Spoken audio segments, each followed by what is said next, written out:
মা জপের আসনে বসে আছেন। আরতি হয়ে গেছে।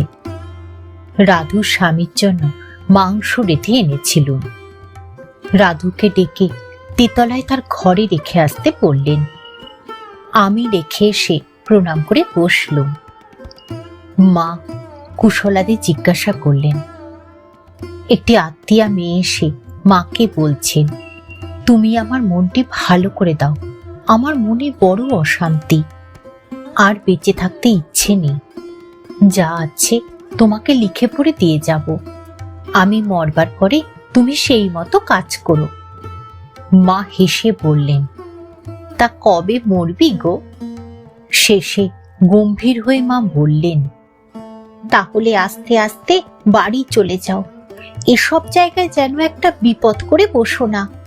এমন জায়গায় থেকে আর আমার কাছে থে বলে সামলে নিয়ে বললেন, এইসব সাধু ভক্ত ঠাকুর এমন স্থানে থেকেও যদি তোর মনের অশান্তি না ঘটছে, তবে তুই কি চাস বল দেখি?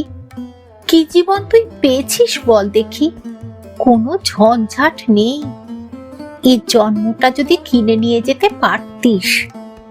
এই স্থান যখন চিনলিনি, চিনবি একদিন যখন অভাব হবে, তবে এখন বুঝলিনি তোর পাপ মন, তাই শান্তি পাসনি। কাজকর্ম না করে বসে থেকে থেকে মাথা গরম হয়ে উঠেছে। একটা ভালো চিন্তা কি তোর কিছু করতে নেই? কি অশুদ্ধ মন গো!